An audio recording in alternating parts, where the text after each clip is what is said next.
Hello. Good afternoon, morning, evening, wherever you are. Happy New Year.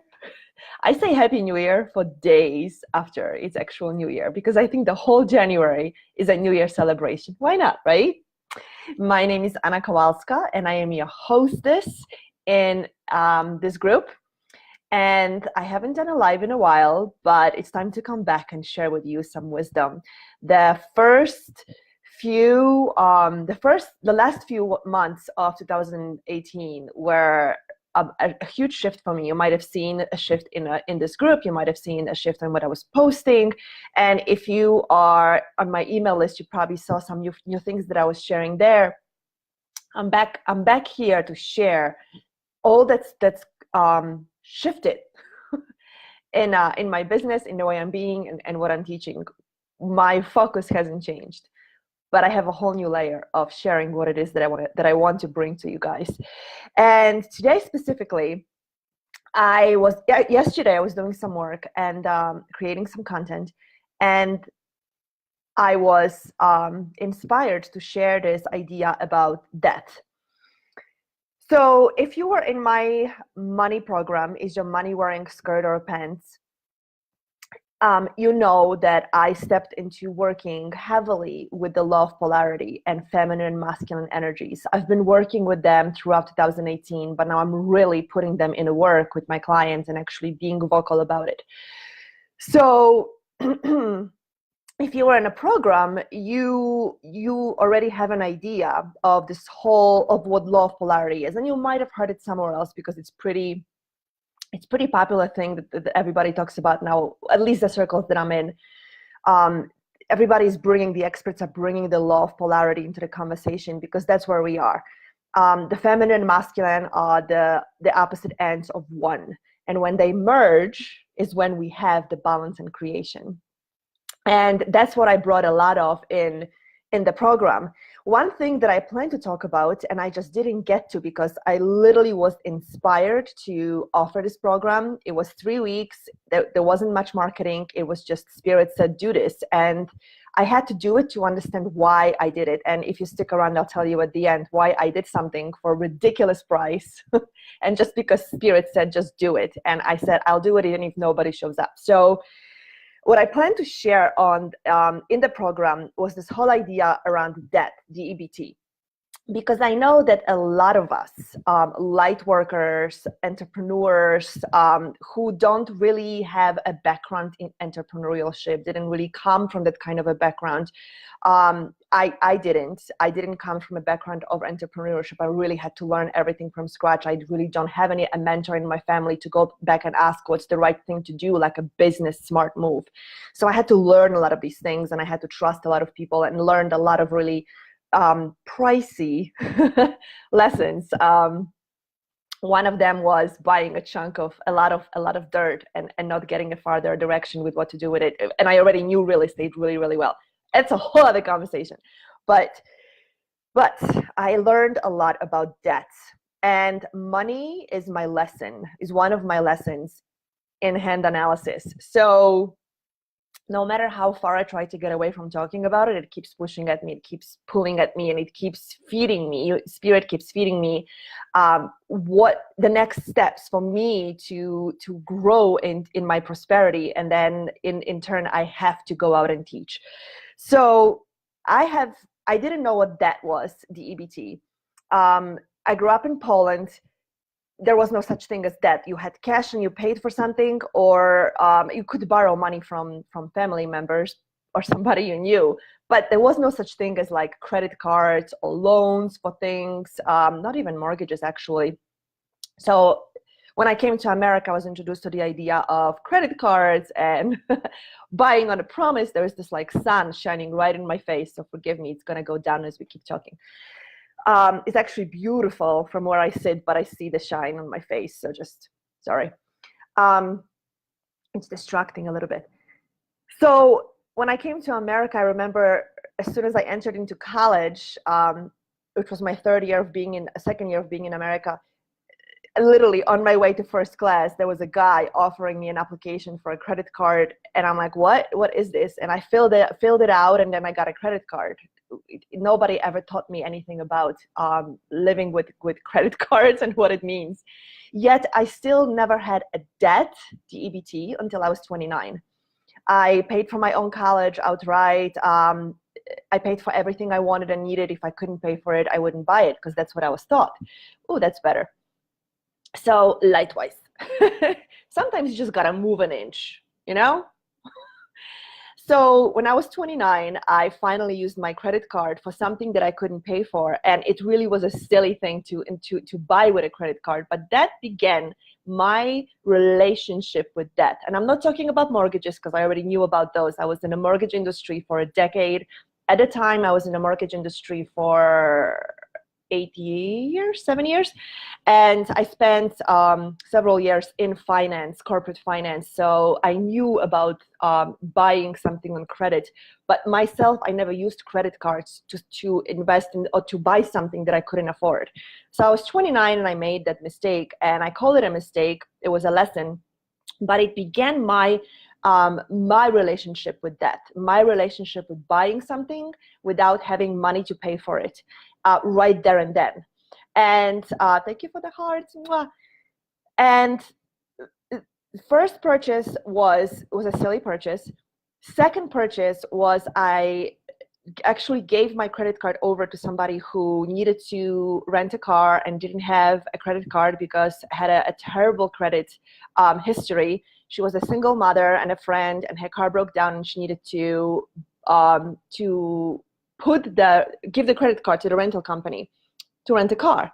And I said I would do it, no problem. Of course, and I handed over my credit card to the rental company, and she was going to rent the car for literally just 5 days. And 2 weeks later, she was still driving a BMW. And you know, my lesson was that A, I didn't check about how much she was charging every day for this car. Two, there was really no plan in place with her, no conversation with her about how it's going to be paid back. And because I assumed she would bring a car and pay it, but after $2,500, no, it was actually $2,000, after $2,000 bill, she dropped the car off and never paid it. It all went on my card, of course, and it was just there. And it created a conversation in my head about what debt on credit card or investing in something other than a mortgage and secured debt, it's called, what it is, and how stupid it is to use that form of payment. Yet it created this it created a mindset for me, a belief that kind of trickled along with me. And so one, at this point, I'm going to ask you, think about the first time where you learned about using credit cards and not paying for it like right away, and just see if there is a story that's hiding there for you, because I had to unravel and heal a lot of what was created in that situation first, so I could really come to terms with why I decided to all of a sudden be somebody who has credit card debt. And recently, so that's step number one, okay? It actually just came in, so I wanted to share it. But what I really want to talk to you about is this conversation that I had a few weeks ago with a friend of mine about wanting to be debt-free, and how I used to write for several years, I just want to be debt-free. Like in my journals, what's my financial freedom? I want to be debt-free. It was one of the things that I used to write, and I used to talk about my finances that way. I just want to be debt-free. DEBT, by the way, because I have an accent. And I remember in my early 30s, was having a conversation with a dear friend at the time, a dear friend of mine, and we came up with this saying of like, I just want to be able to pay all my bills. We had very sound we were in sound financial situations. We were both making really good money and no reason to be worried about not making money. But we started saying, I just want to be able to pay my bills. Like there was this constant fear, clearly, that we wouldn't be able to pay our bills. And right after that was, and I just want to be debt-free. Debt-free. I want to be debt-free. The conversation that I was having with a friend of mine a few weeks ago was about this like conversation that happens in our head that we say, I want to be debt-free, DEBT. Now, let me preface by saying I am not a proponent of having a debt. I don't think it's like a thing you need to have in order to be prosperous. But if you have a credit card debt, I want you to look and see how many times you say to yourself, I just want to be debt free. I just want to be able to do this, right? And let's focus on being debt free right now. In law of polarity, everything that exists has its opposite, right? Light, dark, good, bad, feminine, masculine, debt, prosperity. That is the opposite on a spectrum, right? Like it's minus, it's the opposite of the plus, which is like having a lot. They exist together. They must. It's a universal law. One cannot exist without the other. So I'm inviting you to look and see if you ever just wish to be debt-free, or if you have this story, what being debt-free means. Like you want to use your credit cards for things, invest in your business or your education. I'm not talking about a pair of shoes, okay? Because the first thing I put on my credit card, by the way, was a trip, which I really could pay for if I just waited a week, because I was getting a commission from sale of a mortgage sales, and I could have paid for it, but I just had to have it right then and then. And then it just sat there because it could. Because I didn't have to pay it, right? Like credit cards give you this lenient, you know, you have 30 days to pay it. If you don't, we'll charge you interest, but it's really not that much at a time. It was, well, whenever that was, credit card interest was still very reasonable, and you could negotiate zero. You could negotiate like really low rates. So I didn't have to pay it, and it just sat there. So just look and see if you have this conversation about wanting to be debt free, and if you have an identity attached to it, what does it mean to be debt free? Because that's a conversation that our parents used to have, okay? Maybe not my parents, because I grew up in a country that you even couldn't have a debt because there was no credit. But I know in American culture, it's this thing that I hear a lot about prior generation that brought it over and just kind of infused us with this idea of being debt free. And I want you to consider, when you say debt free, what's behind it? What's behind wanting to be debt free? And I'm going to tell you, when I started to look at my wanting to be debt free, was this idea that when I'm debt free, I am free of this pressure of having to pay this bill when it's due.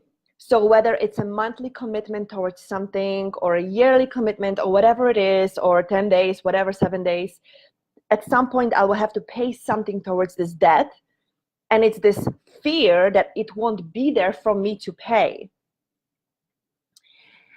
Now, this is on top of whatever you already telling yourself about being in debt and being somebody who carries debt. Like you already have, look and see if you already have this identity of some and what it means about you.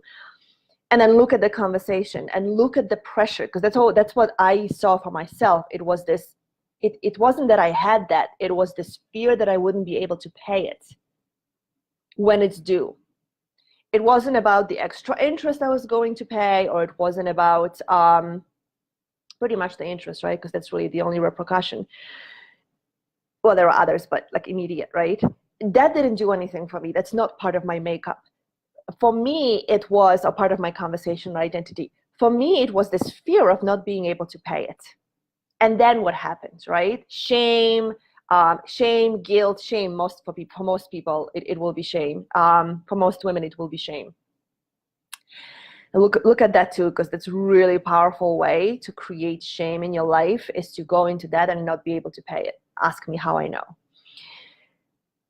And so look at that conversation, if that's what's happening for you. Like, I won't be able to pay it. It's this fear of the money won't be there when I need to pay for this. And then I want you to look at this possibility.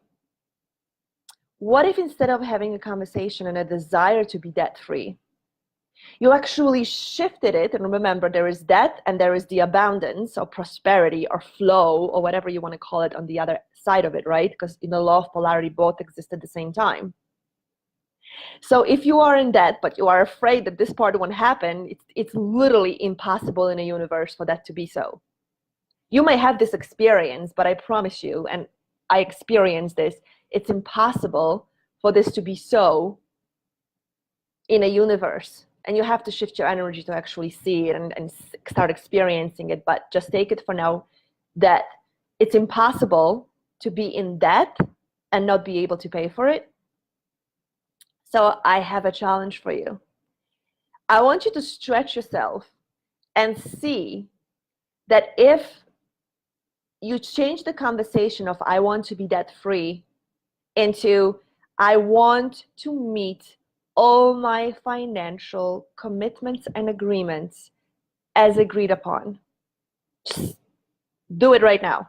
Look at it for yourself right now. Say it to yourself. Instead of saying I want to be debt free, first of all, there's so much wrong with that statement, but never mind that for now. I am meeting all my financial commitments and agreements as agreed, with ease and freedom and grace, whatever you want to say, whatever brings you lightness. See what shifts. See what shows up. See how much easier that feels than being debt-free. That is not a bad thing. If you actually, and you'll hear this, but it's true, like if you're investing in something and you know that there is going to be a return, whether it's your personal growth and it brings your life to a different level, whether you invest in your business, whether you invest in support, health, whatever it is, as long as you're not buying a pair of shoes, and even that sometimes you need to put on a credit card. If you need a pair of shoes, you need a pair of shoes, right?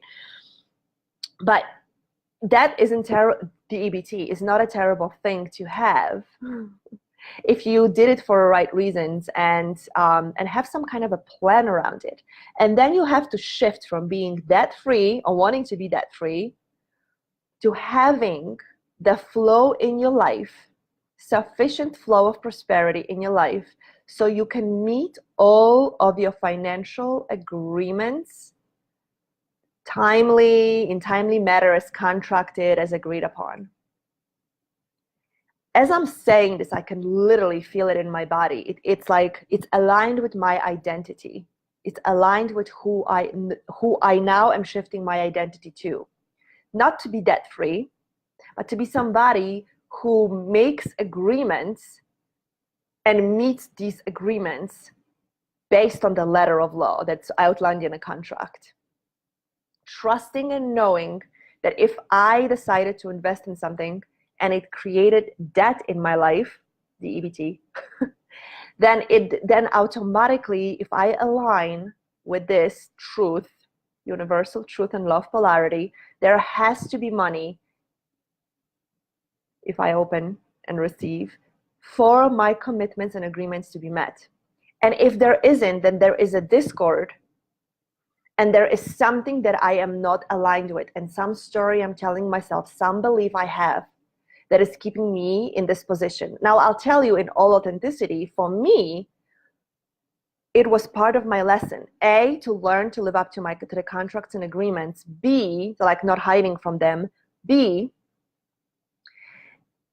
part of my purpose is on the left Jupiter finger, left index finger. On a purpose part, which is, it's my purpose, on a master path, I am a passionate, zestful, powerful person. On a student, there is more to it, but let's just stick with that. On a student path, I'm a victim and I'm ashamed. And I know that I used money for a very long time to create shame in my life.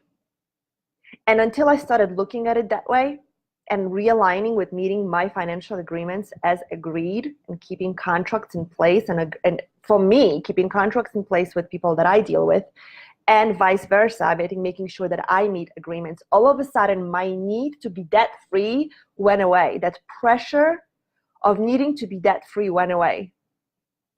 Because it no longer was about being debt-free. It was this fear that I wouldn't be able to pay it and what it meant about me. And what tricks I was pulling with myself in my mind to not have to deal. So being debt-free is a hogwash, okay? And when you are in that, and especially if you are not able to meet the commitment that you are in right now, life happens, no judgment. But if you have made a commitment to pay something and you can't, whatever it is, do not wish to be debt free. Wish to be a person who sees the law of polarity at work and money showing up to pay exactly as you agreed. And you may have to make a new agreement to meet that commitment. It may have to be so. And that's a whole other layer of conversation. But don't wish to be debt free. And know that wanting to be debt free comes from a place of identity of who you think you are as a person in debt. And that was given to you when you were a kid, probably. 2, it comes from this pressure that debt sits on our shoulders. Oh my God, I have to pay, I have to pay, I have to pay. And I don't know how. Know that there is a law of polarity that exists in the universe that says that if there is a minus, then there is a plus. If you are in debt, then there is money for you to pay it. And you just have to, and I know I'm saying it, it's simple, it's not easy. And believe me, I had coaches and mentors who they didn't do a good job, I have to say that, because they would just tell me, make a decision and align with it. And I'm like, I have no freaking idea how to do it. Like, I believe you, but I have no idea how to do it, which is why I was doing the program about, let me shift a little for the light, which is why I was doing the program about the money. Is your money wearing pants or skirt? Because I was physically, tangibly applying all those things in my life that shifted my energy around money and debt and owing and having and prosperity at the whole new level that I've never knew before. And I wanted to teach it immediately. I wanted to convey it, and I wanted tangibly, and not everybody, but most people in the class actually got it in their cells, what this whole law of polarity, masculine, feminine, and is your money in your masculine, feminine, how you're dealing with it, how it actually works.